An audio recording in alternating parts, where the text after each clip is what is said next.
Hello, xin chào các bạn, mình là Thái. Chào mừng các bạn đã quay lại với kênh Dreams Without Border. Nếu các bạn đã quên thì Dreams Without Border là kênh nói về sự phát triển của tiềm năng bản thân. Thì Thái muốn cho các bạn có thể phát huy tối đa tiềm năng của bản thân mình. Thì kênh sẽ nói về những cái chủ đề giống như là hoạch định tài chính, những cái vấn đề về soi tâm lý và đặc biệt là định cư và du học. Thì trong video lần này Thái rất là may mắn có thể có được một cái cuộc trò chuyện rất là thú vị và thân thiện với lại Giám đốc của Cục Di Trú Úc, cụ thể là tại bang Queensland. Thì Thái và đội ngũ của mình là bao gồm luật sư di trú và giám đốc khách hàng của bên quản lý đầu tư có một cuộc nói chuyện khá là chi tiết và rất là hay về những cái vấn đề về cuộc sống ở Queensland và Úc, các chương trình đầu tư và một số điểm cần lưu ý về cái việc đầu tư sang Úc và định cư Úc. Thì Thái biết là các bạn đang rất là hào hứng muốn xem video này rốt cuộc là có cái gì ở trong đó. Thì không để các bạn chờ lâu nữa, các bạn hãy cùng Thái đón xem video ngay sau đây nhé.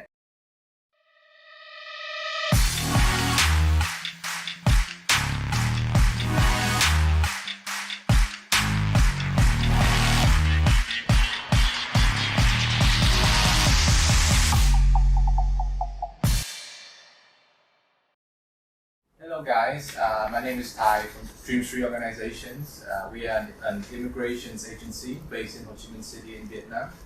And with me today there's Mckean, the General Director or Manager of Business Investment Migrations from the Government of Queensland in Australia. Nice we to have meet you, just Thai. Prissy as well and Mr. Desmond. Hi, nice to meet you. Yeah. So Greg, welcome to Vietnam. Thank you very much. How was the flight last night? Oh, very nice flight, and I only had to come from Singapore, so a very short one, so very easy. That sounds good. And so I noticed the federal government has recently allotted 235 spots to the Queensland government, which indicates the importance of Queensland play in the immigrations market in Australia in general. And I think that's great news for the immigrants in general in the world and Vietnamese immigrants in specific. Can you share a bit more about the markets there and how is the Vietnamese community and life in Queensland in general? Sure thing. Well, the quota that you mentioned, right, that we have is only interim quota. So the Commonwealth government in Australia is a new Labor government, so they're going through the process themselves of determining migration policy, and part of that will be holding a jobs and skills summit in early September, right? So what they did is decide to give each of the states and territories in Australia an interim quota of both skilled and for business, so that each of the jurisdictions can start their migration programs for the year, and then once the skills summit and job summit is finished, then they'll probably have some more information for us about where the migration program will go, whether it will be increased, which is what we all hope for, but we wait and see, of course. In regards to Vietnam, it has become our second most important market, right, after China, right? And if we go back, and Desmond has known migration Queensland for many years, right? Go back 5 years. Queensland did struggle to attract good quality business migrants, but since that time we've had a close look at the objectives of the migration program, where Queensland wants to have money invested, and also the value that migrants bring to the quality and of the business community as well. So since that time we've then focused on doing in-market presentations such as the ones I'm doing now, and that's just alerting the local Vietnamese to the opportunity in Queensland. We often have to compete against better known Sydney and Melbourne, so for us to get our message out, we have to be in the marketplace, we have to be meeting people, informing them about the program and informing about the investment opportunities for them. So that's the reason why I'm here in Ho Chi Minh City at the moment. That's actually a great lead up to the next question, is that, how do you advise migrants to consider between Queensland versus, more popular one like Victoria and New South Wales? Sure. What should they look for? I mean, the one there's many factors that go into a migrant deciding where is best for them, right? Obviously, if you have family members in a particular state already, it means a support network is already there. So Sydney and Melbourne being the major migration centres for many years, decades, that's the case. So each year we think 60% of people will go to Sydney and Melbourne because of that family connection, right? Yeah. So there's about the 40% of migrants who don't have that particular connection, and then they're looking purely from what's the best lifestyle that they can achieve for their family in both schooling, university, education, and then after that, what's the lifestyle like? What's it like getting around in the traffic? What's it like in sort of the housing prices, etc. And in all those lifestyle factors, Queensland ranks very highly against Sydney and Melbourne, right? So then all of a sudden it goes up a little bit again in that 40%, right? And then we look at the economy of Queensland. It's the most diverse of any of the states, right? Yes, we have financial services, we have professional services as well as the southern states do, but the advantage for Queensland is we'll have major industries that support Australia's economic development, right? So things like the minerals, so we're the biggest, largest coal miner and supplier in the world, right? And tourism, Queensland is Australia's tourism capital. We have the world famous Gold Coast, right? And also the Great Barrier Reef stretches basically the length of Queensland. So we have some wonderful tourism jewels that people love to come and visit from all around the world. So when you look at those types of extra industries that we have, and of course the other one is agribusiness, right? We have over half of Australia's cattle herd is in Queensland, right? 30% of the horticulture produced in Australia comes from Queensland. Right? So we have an enormous agriculture industry as well, and much of that's exported to many of the markets here in Asia. Yeah, indeed. I mean, just to add on to what Greg had shared, I think, over the years, especially, myself being in this industry for 18 years, I've seen the demand and the growth in Queensland. In the past, people used to think about Sydney, think about Melbourne, but I must say, never ever miss out Queensland. Not only the government is doing a good job to share more, but I think the fundamental in terms of the economy, Olympics is coming up in the next 10 years. A lot of infrastructures. The Olympic. Yeah. It's going to be in Queensland. Yeah. That's exactly right, Desmond. So in 2032, Brisbane will host the Olympic Games, right? Which is the Olympic one, the biggest one, right? The summer games. The summer one, right? Yes. The summer. Yeah, no. Well, we don't have snow in Queensland, unfortunately, right? No, for the summer games, right? Yeah, we will be the host city for that in 2032. So the amount of investment that is coming in from overseas and the amount of investment that's being brought forward by the Commonwealth Government that will come into Queensland in the next 5 years is enormous. The consultants have already done projected investment, and for the Olympic Games alone, $16 billion will come into Australia for the Olympic Games, right? And half of that, 50%, will be invested into Queensland alone, right? So our infrastructure will be absolutely the world best. By that time. But absolutely, yes. And even now, the private sector investment in hospitality, hotels, resorts, etc., that are scaling up for the increase in tourists over that time, because it's not just the Olympic Games, right? There's always different events that are held beforehand as a bit of a precursor, a training run, if you like, for the Olympic Games. So there'll be lots of opportunities for people to come in on a multitude of events to see Brisbane at its best and see Queensland at its best. So the idea will be, of course, yes, come to the Olympic Games, right, but spend another 2 weeks having a beautiful holiday in a great state, right? It is just going to be better and better, in my opinion, correct? Yeah, that sounds amazing. Right. And since Queensland, is such a great place, and Australia in general is such a great country, right? And this is an immigration channel, so We have with us here Desmond, who is an expert immigrant advisor. I introduced Desmond a bit before, with 18 years in experiences. And how many years in the Vietnamese market already? 5 to 6 years 5 now. 6 years? Yeah, I have been. Vietnam is literally my second home. I travel here like at least 1 or twice every month. And I love the people here, clients here. Maybe once a month, or maybe once every 2 months. Maybe not twice a month.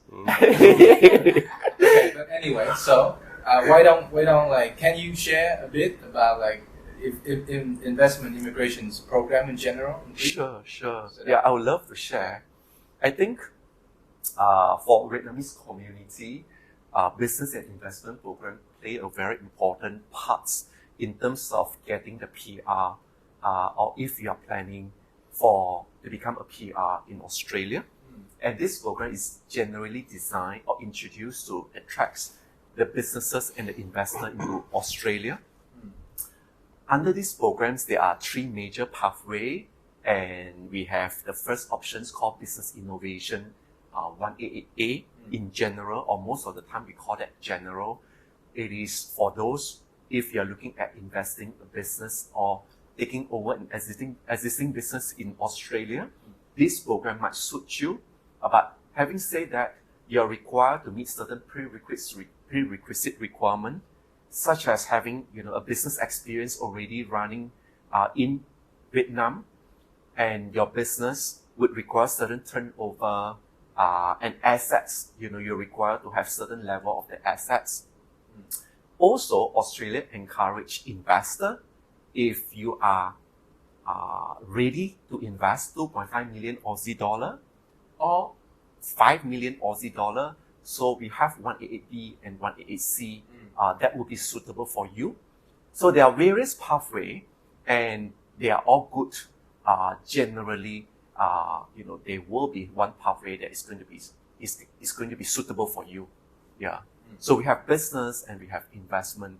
1 business options and 2 investment options. Okay, so 1 business option and 2 investment options, right? Mm-hmm. Just to clarify it a bit before we move on to the next questions, the investment options, how do you invest? Where do you invest? Sure.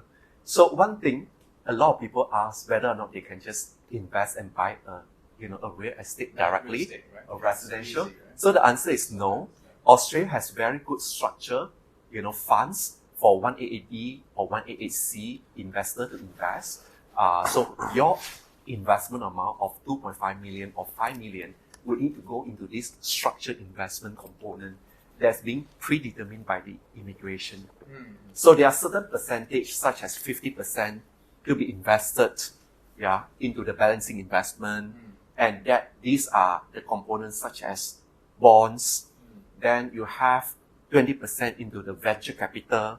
This is the component that gives you high returns, and you have 30% to be invested into the high growth, and they are the share that is listed in the stock exchange, Australia Stock Exchange.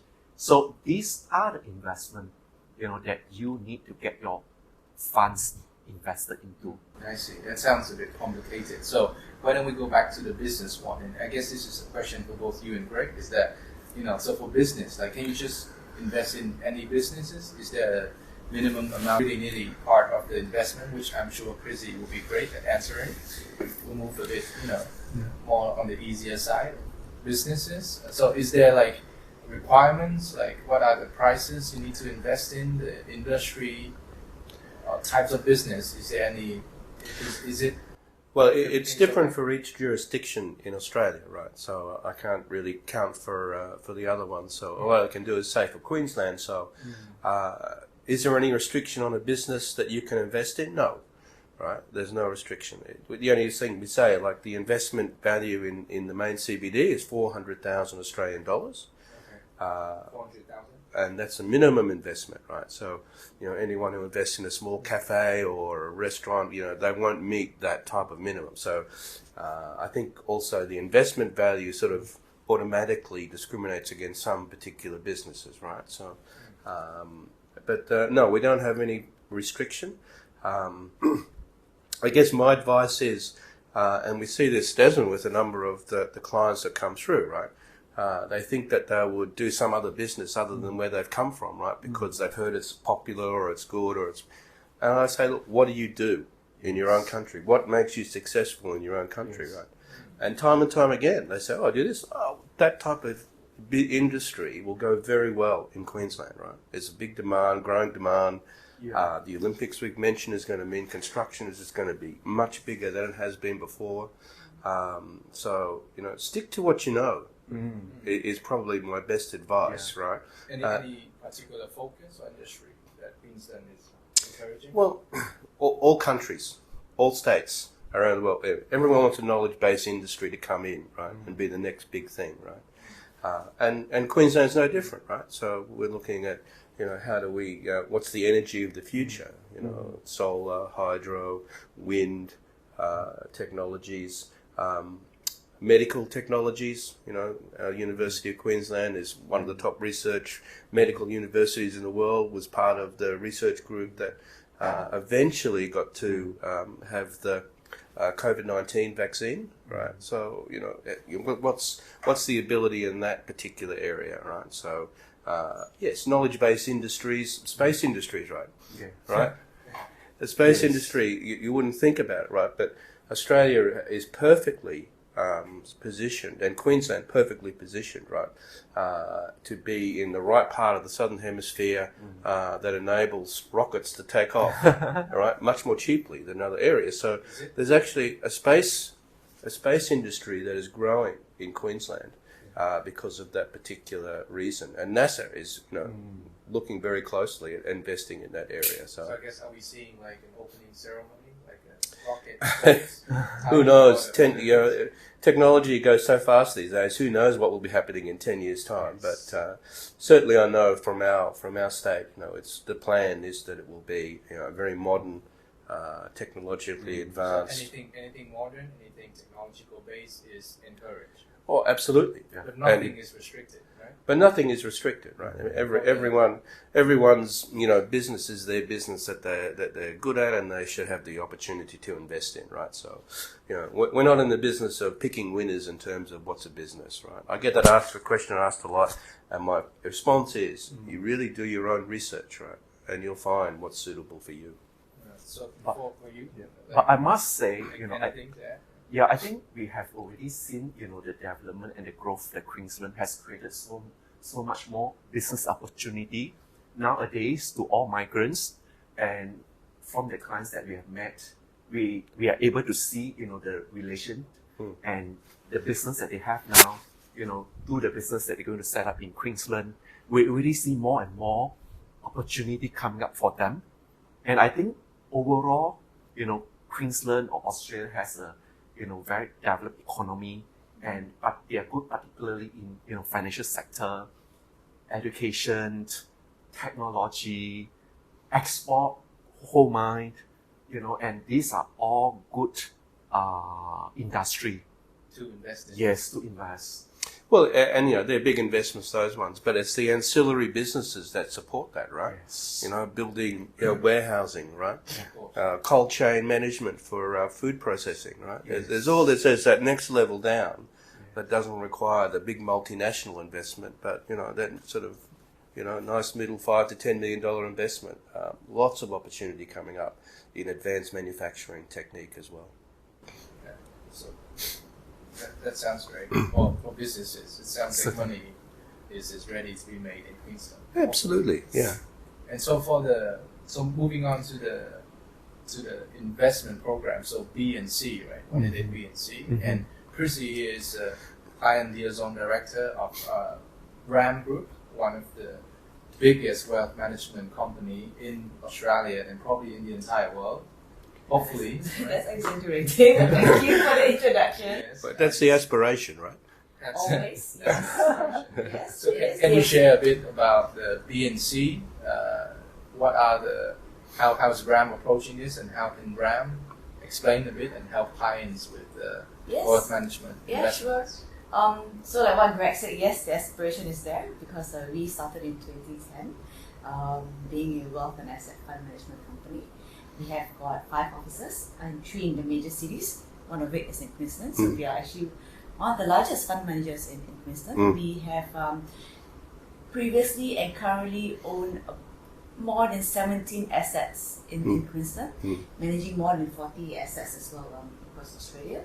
So from 2010 to today, we have grown our asset under management to 3.3 billion. So under the rules for the 1A, B and C is that you need to have an approved fund manager and approved funds. And also to what Desmond says, you have to invest according to the rules. At REM, you have got up to 11 funds for you to choose from. You can switch between these funds throughout your visa period from 3 to 5 years, whenever you decide to apply for your 888. And it's easy, and for most of the Vietnamese clients, I would say, well, yes, Vietnam is a big market. I have been back here 5 times since the borders opened in April. So not as much as Desmond, twice a month, but I am almost there every month. And Sounds so and yes, the demand here is growing, and actually I have got 2 clients in Vietnam applying to Queensland. So the It's demand true. in terms of to Queensland and also to 188 B and C is so much is getting stronger. Yes. I can see that as well, right? So historically, Queensland has been a smaller SIV component. Usually makes up between 5 and 10% of our annual quota, right? Already this year, it's up to 20%, right? Between the investor and the significant investor. Really big jump. So it's been quite a surprising jump for us. So But it could also be the point where you earlier said that because of why would you choose which state would you want to go to, and family support is one of it. So one of the data that we have also been seeing is that a lot of people from Melbourne or Sydney, majority Melbourne, are moving up to Queensland. The interstate migrants. that the you interstate mentioned. migration. Yeah, I have a wonderful statistic like that that was just released. In the last financial year in Australia, 40,000 people interstate migration from the southern states up to Queensland. Every other capital city, 0 and more or minus, right? So Queensland was the only state that had a net positive internal migration. Which means, if I'm not getting this wrong, people inside Australia are moving to Queensland. Voting with their feet, right? And they're sort of coming to the Sunshine State, Screaming for the sun. to the Olympic State, because they see the future being there, right? And they also see the lifestyle as a much manageable place for their families. It's a lot cheaper. It's a lot cheaper, right? but because we have been developed later than Sydney and Melbourne, our infrastructure, we've been able to have technological advances, right? That means our infrastructure is newer, right? More advanced, and we're better planned, right? So we don't have the bottlenecks that potentially the other big states have, where all they can do is just keep going like this, right? We've been able to plan where we have Brisbane in the middle, the capital city, the Gold Coast to the south, 100 kilometres, and the Sunshine Coast to the north, 100 kilometres. And what we're finding there is that it's going like this, right? Yes. Right? So it's instead of being like this, where you've got old infrastructure in the middle, right, in the centre, in the beginning, and it gets newer as you go out, we've been able to have newer infrastructure start at the outside and come like this. So better planned, and in the end, it'll be a better lifestyle arrangement. We'll have as many people. We'll have, by 2030, estimated 5 million people in the great southeast of Queensland, from the Sunshine Coast down to Gold Coast. Sounds great. Yeah. I just want to clarify a bit on what Prissy shared earlier. Ms. Desmond, do you have any things to add on what people should look out for when they did B and C? Yes, I think. Sorry, Prissy. Yes. Yeah, I think coming back to immigration, for B and C, what is really nice, or what I like to highlight over here, is what is C, the fund can be gifted. Yeah, what AAB has to be self-earned.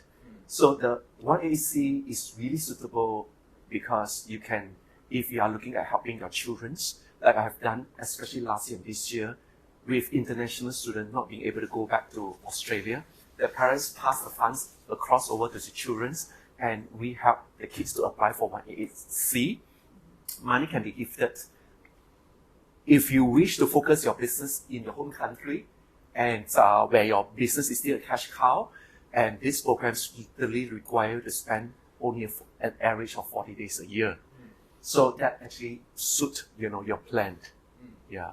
And also just to add on for the 188B and the 188C, because it's purely an investment visa, right? So the element or the risk of businesses is something so to the point where you're going to give the money to the children, and when you have to invest your money in the 50, 30 and 20 rule, you can actually go for the lowest risk option. And what the rules allows you to do is also to withdraw on the income as well. So for example, for one of the fixed income funds that we have, clients are earning up to 5% per annum. Per annum, of course, per annum. And they can withdraw it out on a quarterly basis, or they can also reinvest. Yes. Okay, but no promises, right? Because it's investment, right? No promises. Yes, so the balancing component of the 50%, if they want the lowest risk, we have got the bank bond, highly liquid. It's a pool of bank bonds. We have one on the wall for 4 years in a row for that. And being very conservative, that is a bit more stable. No, sorry, that is stable. And but if you go to the 30 and the 20%, that is the exposure to high risk elements, so the stock market and venture capital. But again, we specialize in this. We have gone through the three changes of the SIV, and we've also successfully converted clients from the first rule of the SIV. So we have constantly been able to grow our business, expand our business, and with that also now, because we meet clients who also now need to move to Australia to buy a house, we also assist them in home loans. We have got a sister company called Brighton Home Loans. We have, so we have got a full suite of services for the client, from signing the application up until they move to Australia. That's such a great topic for another video, though. I have one quick anecdote about SIV, right? How flexible it is, right? Indian student, right, studying in Queensland University. He won the gold lotto, $15 million, right? 15 million Australian dollars. He won it in a gold lotto, like you pick the balls and he won it, right? He's like 21, and an Indian student. An Indian student studying at one of the Queensland universities, right? And SIV. He goes straight to Migration Queensland. Said, "I want an SIV, right? But here's my $5 million I won yesterday." And the source of funds absolutely legit. This business investment migrants programs. What do you get as an Australian? Do you get permanent residency? Well, I think. What is that? Yeah. So this pathway, whether it is the 1A or B or C business, and both business and investor programs really lead you and your family member to become a PR. It is a journey to become a PR.